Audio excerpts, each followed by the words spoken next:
This book, Material Design, Key Elements for English Language Teaching in Colombia, was written by three teachers here at the UPTC, Professor Jhonatan Vásquez, Professor Bertha Ramos and myself, Jahir Aguirre Morales. So, Professor Ramos, where did this idea come from?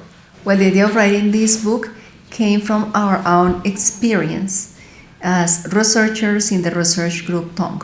We have had the opportunity of working with different in-service and pre-service teachers in diverse institutions, and we have addressed issues related to ruralities, interculturalities, territories, and material development.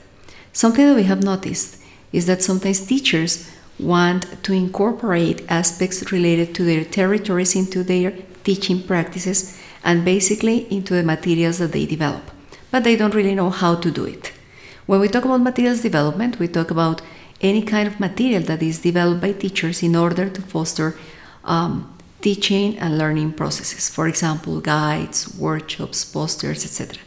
So what we tried to do with this book was to incorporate or to provide a guideline for teachers in order for them to design their own materials. So Professor Vásquez, what is it that teachers can exactly find in this book? Well, we decided to divide the book into 12 key elements.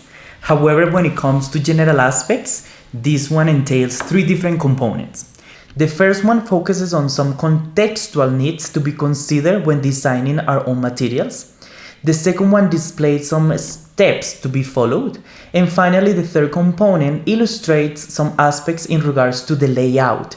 It means the visual aspects to be considered when designing our own materials. So, Professor Aguirre, after writing this book, what's next? Okay, what we have thought it is that we are going to continue writing some more books, because this one, it is the first book of the series of books all related to materials design. So always keeping in mind that the balance of theoretical framework and the practical part for the students. So we invite all the ELT community to use this book and take the challenge to create your own material for your students.